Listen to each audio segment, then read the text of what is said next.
성도 여러분, 마가의 다락방 기도에 오신 것을, 이번 주에도 오신 것을 진심으로 환영합니다. 이 시간 옆에 앞뒤에 있는 형제 자매님들에게 인사하는 시간 갖겠습니다. 형제님, 자매님 잘 오셨습니다. 사랑합니다. 이렇게 한번.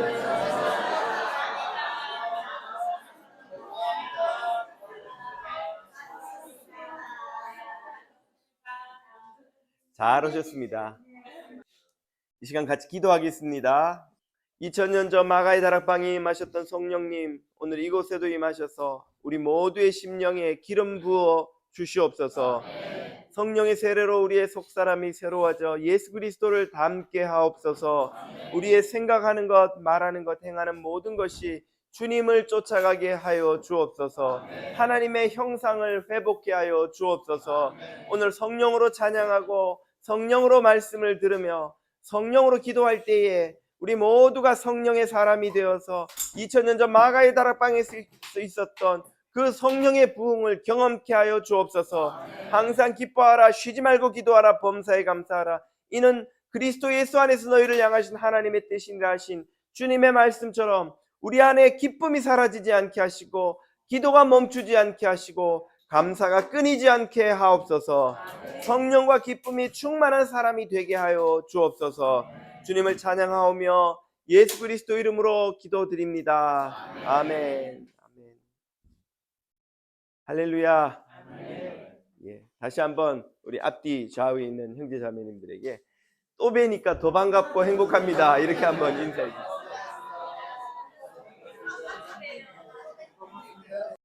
하나님의 말씀 같이 봅니다. 에베소서 6장 17절에서 20절까지입니다. 길지 않으니까 다 같이 한번 읽어볼까요? 자.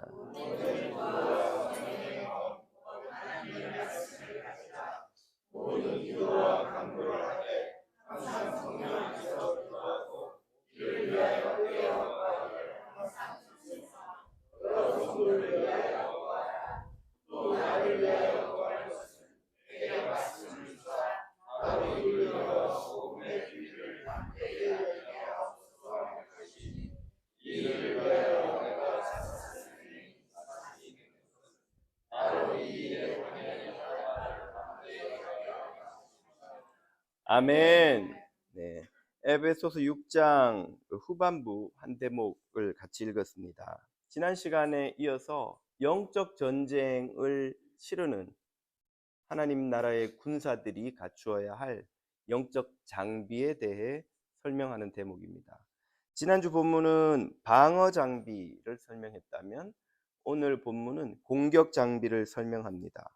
방어 장비를 다 기억하시겠죠? 구원의 투구와 의의 흉배와 진리의 허리띠와 복음의 평안에 예비한 신을 신고.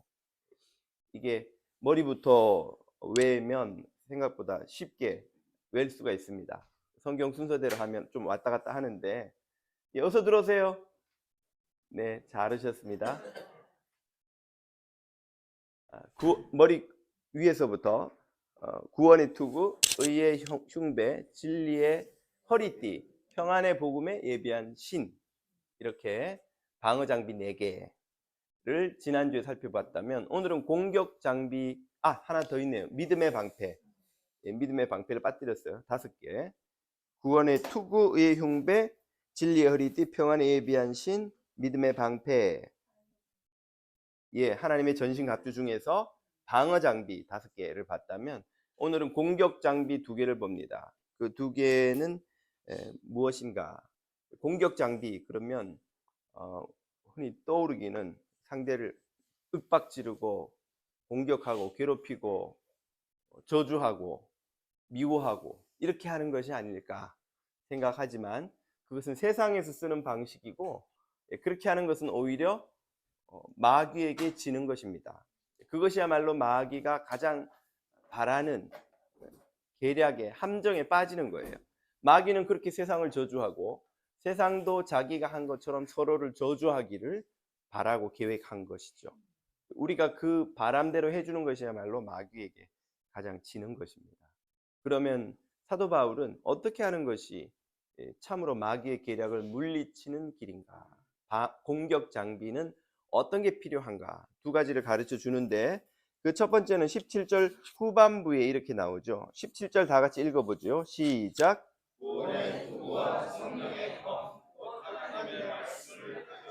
예, 성령님의 검, 이 첫 번째 공격 무기입니다. 검, 칼. 칼은 공격 무기죠. 이 칼로 찌르고 베고 하여 적을 물리치는 것인데 이 칼이 누구에게서 나오는 것인가? 성령의 검. 성령님이 주시는 칼이에요. 성령님이 사용기도 하시고 우리가 사용하고 주시기도 해요. 그 칼의 실체는 무엇인가? 바로 말씀입니다. 말씀. 하나님의 말씀은 살았고 운동력이 있어 좌우의 날선 무엇과 같다? 검과 같아서 우리의 영과 혼과 관절과 및 골수를 찔러 쪼개기까지 하며 그 생각과 뜻을 감찰케 하신다. 그 말씀처럼 칼이 하는 모든 기능을 말씀이 합니다. 또 디모데서에는 말씀하시기를 오직 다 아시죠? 예, 그래서 다 아시기 때문에 인용치 않고 넘어가겠습니다. 두 구절 다 요점은 뭐냐? 하나님의 말씀은 칼처럼 강력하다. 칼처럼 힘이 있다. 여러분, 운동선수들이 뭐 태권도, 주짓수 막 운동선수들이 맨몸으로 싸우면 당해낼 수가 없죠. 그런 운동선수들을. 그 운동선수도 상대가 칼을 딱 뽑아드는 순간 어떻게 해야 합니까? 무조건 도망가야 돼요. 아무리 운동을 많이 해도 칼 앞에 이길 수 있는 운동선수는 없습니다. 영화 보면 뭐 칼 겁도 안 내고 막 다 제압하고 이거는 다 전문 용어로 구라라고 하죠. 그 격투기 선수들도 그래요. 상대가 칼을 뽑아드는 순간 돌아서서 전속력으로 달려라.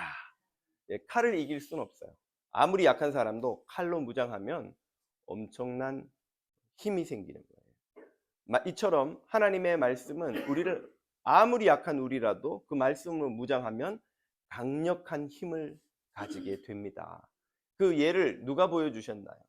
예수님께서 40일 동안 공생애 전에 광야에서 시험 받으실 때 마귀가 3번이나 예수님을 유혹하는 거짓말로 예수님을 도전했죠. 시험했죠. 이 예수님의 시험은 이 마귀의 시험은 예수님의 공생애 3년 내내 그분을 쫓아다닐 시험이요.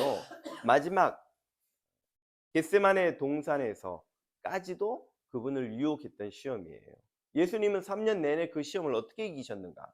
바로 이 광야에서의 3번의 시험을 이긴 사건을 통해 그 방식을 보여주셨고 우리에게 가르쳐 주셨습니다. 그 이기신 방식은 바로 기록되었으되라고 시작하여서 율법의 말씀을 인용하여 마귀의 모든 거짓을 깨부수는 것이었어요. 예수님의 가장 강력한 무기는 무엇이냐? 기록되었으되 하신 말씀의 검을 인용하여 물리친 것입니다.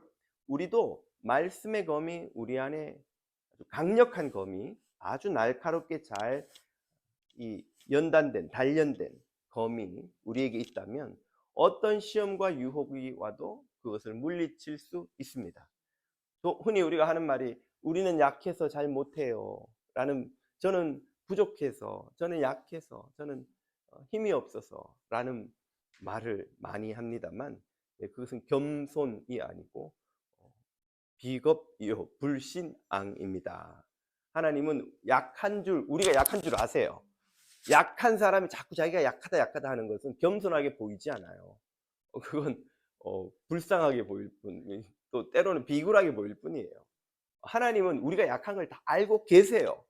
아무리 우리가 약하다고 해봐야 하나님은 전혀 감동하지 않으십니다. 하나님은 우리가 약한 줄 너무 잘 아시기 때문에 우리에게 강력한 무기를 주셨어요. 그 무기가 바로 말씀의 검입니다. 그래서 이 말씀의 검을 가진 사람은 하나님의 강력한 군대가 되는 줄 믿으시기 바랍니다. 근데 만약 우리가 이런 시련을 만나고 유혹과 마귀의 계략을 만났을 때 이 검이 없다면 어떡하겠어요? 혹은 검을 꺼내긴 했는데 이빨이 다 빠졌어요. 녹이 슬어서 이게 무도 안 썰려. 그럼 어떻게 하겠어요? 이길 방법이 없겠죠. 많은 그리스도인들이 이렇게 살아갑니다. 칼이 없어요. 교회를 10년, 20년을 다녔는데 하나님의 말씀이 없어서 고난을 당하고 유혹을 받을 때 어떻게 이걸 이겨야 될지 몰라요. 그래서 그때마다 목사님, 권사님, 장로님, 저 어떻게 하면 좋아요? 저 좀 가르쳐 주세요. 아기 때는 그렇게 하는 것이 예뻐요. 그죠? 2살, 3살 된 애가 엄마 모유 그러면 이쁘죠. 근데 20살, 30살 된 아들이 와가지고 엄마 모유 이러면은 이걸 때려 죽일 수도 없고 이걸 그죠? 20, 30이 넘었는데 계속 엄마 품에서 엄마 우유, 밥, 과자 이러고 있으면 안 되잖아요. 우리가 신앙생활을 20년, 30년을 했는데도 고난을 만났을 때 하나님이 주신 칼을 꺼낼 칼이 없다면 하나님 이거 어떻게 해요? 막 죽겠어요. 어디 하나님 날 안 도와주세요? 칼 줬는데 하나님은 그 칼을 어디 갖다 내버리고는 집에는 그 칼이 다 썩어서 이빨 빠져서 녹이 슬어서 아무짝에도 쓸모없는 칼로 만들어 놓고 칼을 뽑긴 뽑아요. 쫙 뽑았는데 디모데서 어딘가요? 이런 기억이 안 나. 말씀을 전혀 쓸 수가 없어요. 예수님이 마귀에게 시험을 받으실 때 네가 나를 지금 시험하느냐? 잠깐만 내가 성경 좀 보고 가만히 있어. 여기 있었는데 이 구절이야. 예수님이 이러셨다면 그 시련을 이기는 것이 무척 힘들었을 거예요. 얼마나 배고프시고 힘들고 40일 동안 금식하면서 광야에서 물도 없는 데서 예수님이 기록되었으되 하시는 말씀은 당신 마음에 이미 기억되었으되 다 기억하고 기록하고 계신 거예요. 예수님은 다 그걸 외우고 계신 겁니다. 이건 추정이 아니고 실제로 당시에 이름 있는 랍비들은 성경 전권을 그냥 구두로 암송할 수 있었어요. 당연히 예수님도 어린 시절부터 율법의 훈련을 받으셨기에 8살 때 성전에 가셨다가 율법사들하고 율법을 가지고 논쟁을 하시잖아요. 논쟁을 하려면 그냥 이사야의 말씀에 하면서 쭉쭉 줄줄줄 나와야 돼요. 이사야가 뭐라고 하긴 했는데 이렇게는 논쟁이 안 되네. 그러면 벌써 율법사들 사이에서는 논쟁 끝. 그냥 넌 아웃 나가는 거예요. 그걸 다 외우는 걸 전제로 하고 논쟁이 시작되는 거예요. 그 말은 예수님은 말씀을 다 암송하고 계셨다는 거죠. 우리도 주님이 주신 성령의 검을 늘 차고 다녀야 되고 이걸 날카롭게 갈아놔야 합니다. 언제 어떻게 여러분이 그 말씀을 늘 차고 또 갈고 다닙니까? 바로 시작은 주일 예배로부터 시작하겠죠. 설교 말씀을 열심히 듣고 설교를 통해서 주시는 하나님의 칼을 여러분이 받아서 칼집에 꽂아놔야 돼요. 그것으로 끝나면 안 됩니다.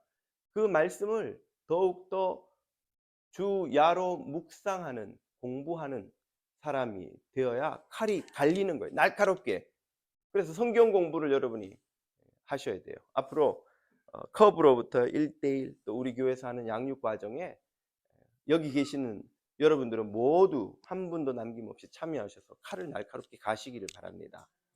일주일에 하루씩 양육을 받는 것 물론 중요하지만 거기에서 멈추시면 안 돼요. 매일매일 갈아야 됩니다. 언제 가나요? 아침에 큐티 혹은 새벽 기도 때에 그날의 말씀을 가는 시간에 여러분 참여하시기를 권면합니다. 요즘 새벽 기도 줌으로 하니까 얼마나 좋아요. 여러분 옛날에는 새벽 기도 오시려면은 1시간 전에 일어나서 씻고 하고 막 얼굴 다 이게 변장하고 그렇게 나타나야 사람들이 날 보고 놀라진 않죠. 새로 오셨어요? 등록 카드 내밀고 그냥 가면은 그렇잖아요. 근데 이제는 5시 50분에 일어나셔도 하실 수 있죠. 어차피 안 보이니까 뭐 인도자 하는 목사만 보이니까 이 기도 새벽 기도도 못 하겠다. 그러면은 칼 가는 거 포기하시는 거예요. 나는 칼 관심 없어. 나는 칼 같은 거 갈고 안 할래 나는. 그 뜻이나 마찬가지입니다. 아이고 고난 만나면 어떻게 잘 해보지. 지금 막 저기 쳐들어오는데 칼 갈고 있으면 돼요? 칼은 평소에 갈아놔야 되는 거예요. 그래서 군대 갔다 오신 분들은 다 훈련 때 흘린 땀이 전투에서 흘리는 피가 되어서 돌아오잖아요. 땀을 안 흘리면 피를 흘리는 거예요. 땀을 흘리면 피를 안 흘릴 수 있는 거죠. 마찬가지로 우리의 영적 전쟁도 부지불식간에 찾아옵니다. 어느 날 나는 고난이 예고하고 나를 찾아와. 그런 사람이 어디 있겠어요? 유혹이 뭐 예고하고 나를 찾아와. 그런 사람 없어요. 모두가 예기치 않은 시간에 예기치 않은 방식으로 예기치 않은 이에게서 시험과 고난이 찾아오는 거예요. 그럴 땐 평소에 갈아놨던 칼을 가지고 끄집어내어서 대항하는 거죠. 그러면 그 칼 가는 것은 마귀와 싸우는 것만으로 꼭 필요한 것인가? 아니요. 우리가 그리스도의 형상을 이루어 가며 살아가는데도 꼭 필요한 것이 그 말씀의 검입니다. 그 말씀의 검으로 마귀만 자르고 물리치는 게 아닙니다. 우리 자신을 다듬고 깎아서 그리스도의 형상을 만들어가는 거예요. 여러분 미켈란젤로의 조각상을 깎듯이 평생의 역작 아니에요. 그래서 막 그 미켈란젤로의 조각상, 다비드상, 예, 그걸 보면서 다비드상 맞죠?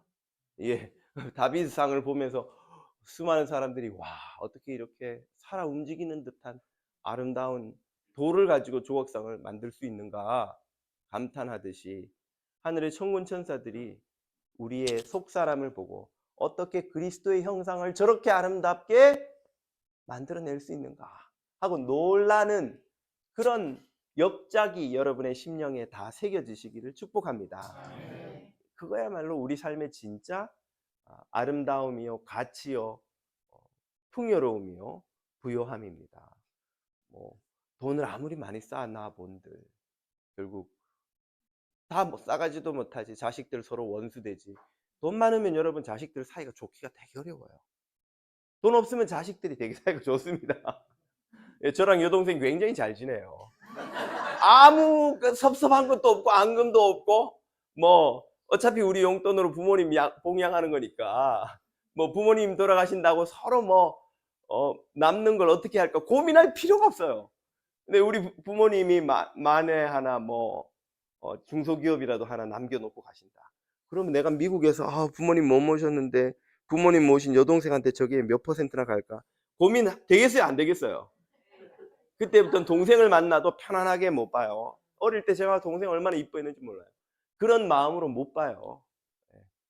내가 얘한테 잘해야 가만히 있어 다음에 부모님 돌아가시면 그때 말 꺼내기가 쉽겠지? 이렇게 계산이 되기 시작하면 벌써 힘들죠. 예. 무슨 얘기하다 여기까지 왔나요? 예. 우리의 속사람이 하나님의 형상으로 닮아가는데도 말씀의 검이 필요합니다. 여러분의 허리춤에 성령의 검, 말씀의 검이 날카롭게 잘 연단되어서 꽂혀 있으시기를 주님 이름으로 축복합니다.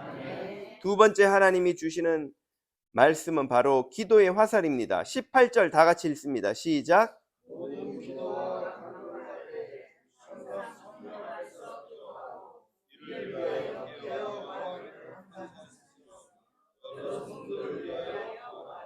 아멘. 예. 기도하는데 기도와 간구를 서로 구분하고 있습니다. 기도가 간구 아닌가? 간구는 기도 아닌가? 예. 기도 안에 간구도 있어요. 여기서 말하는 기도는 대화입니다.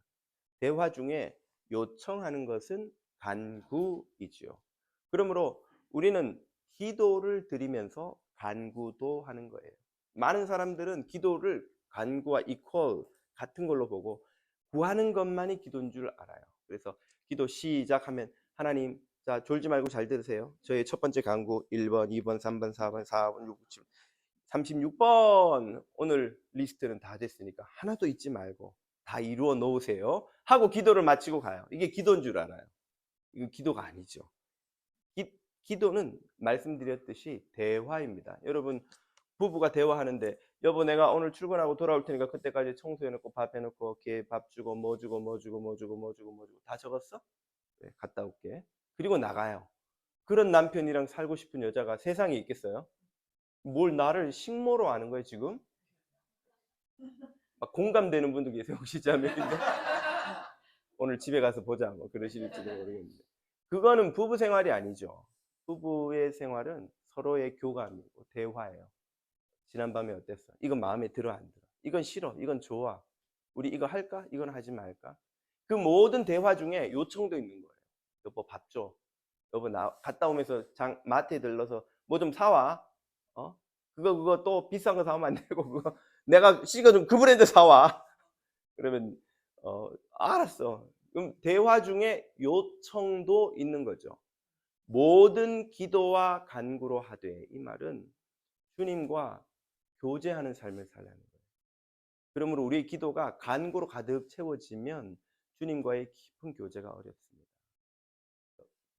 수박 겉핥듯이 표면적인 관계만 맺고 끝나는 거예요. 그래서 기도는 주님에게 말씀을 드리기도 하지만 듣기도 하고 그분의 뜻을 묻고 그분의 뜻이 무엇인지 성령님의 음성을 듣는 시간을 포함한 모든 거예요. 그리고 그 모든 것은 아주 진지한 이야기로만 구성되지 않습니다. 아무 쓸데없는 것 같은 이야기들이 사실은 부부의 가족의 대화 중에 정말 중요한 우리 가정의 운명을 좌우하는 그런 대화는 1년에 몇 번 안 해요. 그렇죠? 매일매일은 그냥 해도 그만 안 해도 그만. 아침 날씨가 오늘 어때? 뭐 청소를 했어 안 했어? 이 앞에 지나가는 사람들 어제 저녁에 그 사람 지나가는 거 봤어? 그 말 한들 안 한들 무슨 달라지는 게 있어요.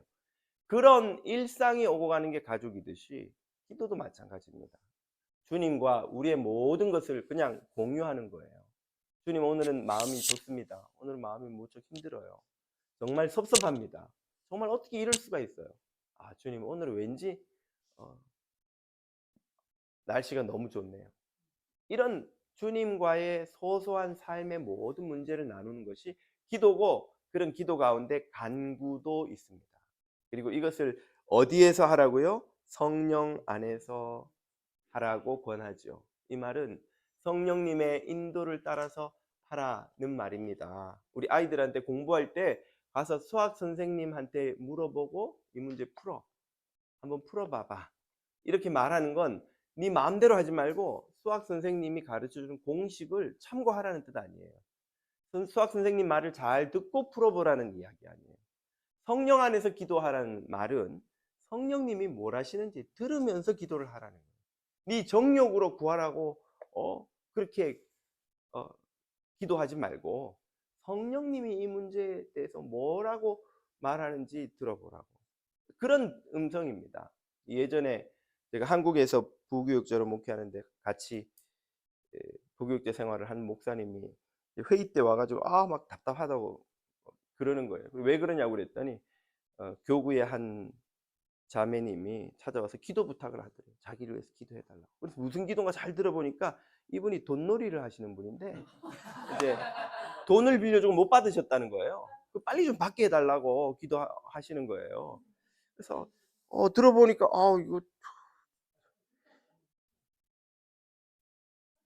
뭐 돈놀이 하는 게 다 나쁘다는 뜻이 아닌데 이제 그분 이야기를 잘 들어보니까 이게 좀 이렇게 그리스도인에게 별로 권할 만하지 않은 그런 돈놀이였던 거예요. 그러니까 목사님 입장에서는 이걸 어떻게 기도를 해줘야 되나 굉장히 답답해하는 그런 이야기를 들은 적이 있어요. 예를 든 건데 우리가 성령님의 인도를 쫓아 기도하지 않으면 우리의 정욕을 쫓아 기도를 할 수밖에 없습니다. 세상 모든 종교에 다 기도가 있잖아요. 부처 앞에 가서도 하고 알라에게도 하고 성황당에 걸어놓고도 하고 정한수라 그럽니까? 물 떠놓고 간구하기도 하고 그 모든 것이 다 간구요, 다 기도예요. 우리 그리스도인의 기도가 그것과 다른 게 있다면 뭘까요? 그것은 자신의 바람이나 욕망이 아닌 성령님의 뜻을 구하며 간구하는 것이죠. 가장 완벽한 예를 예수님이 가르쳐 주셨죠. 주여 할 수만 있거든 이 잔을 내게서 지나가게 하옵소서. 그러나 내 뜻대로 하지 마옵시고 아버지의 뜻대로 하옵소서. 이게 성령 안에서 드리는 기도예요. 성령님이 바라시는 게 뭔가? 성령님이 우리에게 구하시는 게 뭔가? 그걸 늘 묻고 구하면서 귀 기울여 듣는 것이죠. 그렇게 구하면 결국 성령님의 뜻이 어디를 가리킵니까? 나침반이 항상 북쪽을 가리키듯이 성령님의 뜻은 먼저 하나님의 나라와 그분의 의를 가리켜요. 말씀으로 계속해서 자신을 닦고 연단하면 점점 하나님의 뜻이 분명하게 드러나 보입니다. 나침반이 북쪽을 가리키듯 말씀은 하나님의 나라를 가리키고 성령 안에서 드리는 기도도 점점 하나님 나라를 가리키게 돼요. 이게 바로 말씀과 기도의 능력입니다. 말씀과 기도는 무슨 소원을 이루고 뭘 원하는 걸 이루고 어려운 문제를 푸는 것도 있겠으나 우리 자신이 하나님의 말씀과 성령에 의해서 하나님의 나라를 향해 점점 그 길로 나가게 변화되는 과정을 그 말씀과 기도의 능력이 이루어내는 것이죠. 이게 가장 큰 기도의 응답이요, 가장 큰 말씀의 능력이라고 할 수 있습니다. 이런 기도를 가지고 여러 성도를 위해 기도하라고 권하시죠. 여러 성도가 누구입니까? 여러분 지금 옆에 있는 형제님, 자매님, 같은 구역의 식구들, 새로운 교회 교우들을 위해서 기도해야 하는데 그분들의 뭐를 위해 기도하는가? 그 예를 사도 바울 자신을 들어서 잘 설명해 줍니다. 19절을 볼까요? 다 같이 읽습니다. 시작.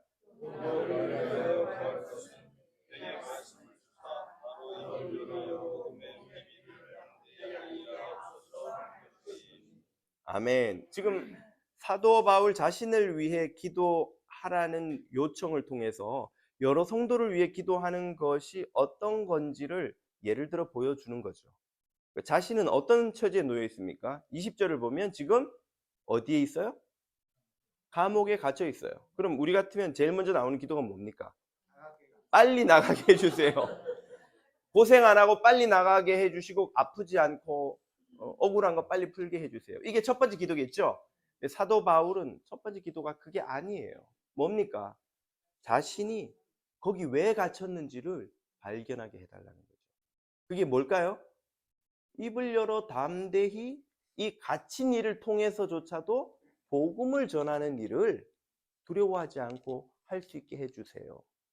이게 사도 바울 자신의 사명인 거예요. 그리고 감옥에 갇힌 것은 그 사명을 이루게 하는, 합력하여 선을 이루는 요소 중에 하나인 것을 사도 바울은 안 거죠. 그러니까 풀려나는 게 목적이 아니라 이 일을 통해서조차도 하나님의 뜻이 이루어지도록, 하나님의 나라가 이루어지도록 해달라고 기도하는 것이 바로 여러 성도를 위해 기도하는 방식입니다.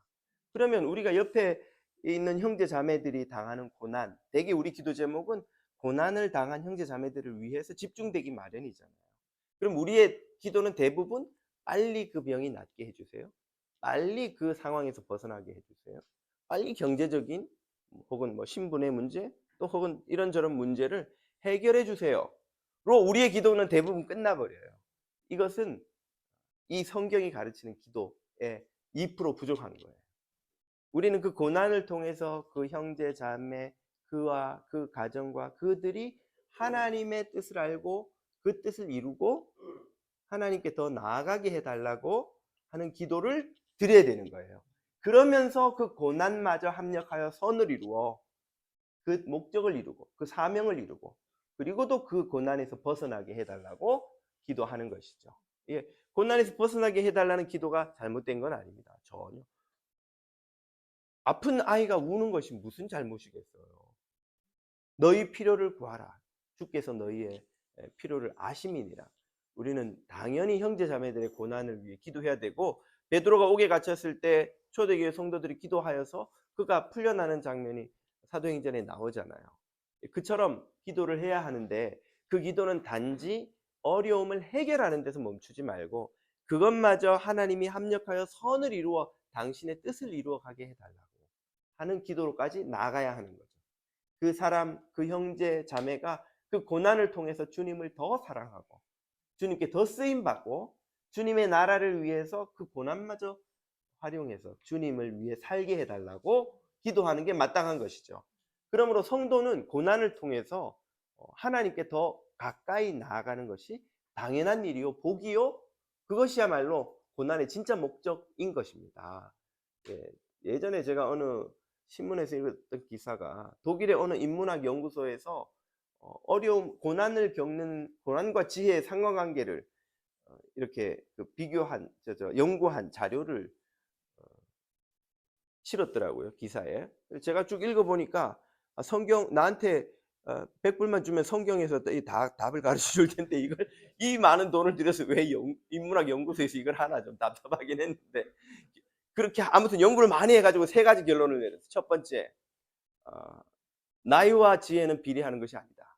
우리 여기 여기는 어르신은 아무도 없네요. 형님, 누님 정도인데 여러분들 들으실 때 불편하실지도 모르겠지만 나이가 많다고 반드시 지혜로워지는 게 아니더라는 거예요. 두 번째, 고난과 지혜는 아주 밀접한 상관관계가 있다. 고난을 당한 사람은 지혜로울 가능성이 아주 높다는 거예요. 세 번째, 고난을 당했다고 반드시 지혜를 얻는 것은 아니더라. 높은 상관관계가 있으나 모든 사람이 그렇지는 않더라는 거예요. 어떤 사람은 고난을 재수 없이 하필 이게 나한테 와가지고 옆집으로 가도 되는데 내 동창 누구는 부모 잘 만나가지고 편하게 잘 사는데 나는 이게 뭐야? 나는 공부도 더 잘했고 더 열심히 살았고 더 수고도 많이 했는데 나는 왜 운 나쁘게 재수 없게 이렇게 고난을 받아들인 사람은 고난을 통해 지혜를 얻지 못하더라는 거예요. 고난을 통해 지혜를 얻는 사람이 있다는 것인데 이거 성경에 다 나와 있는 이야기를 왜 인문연구소에서 이렇게 돈 시간을 들여서 할까? 성경은 우리에게 고난을 통해 지혜를 얻는 길을 가르쳐 줍니다.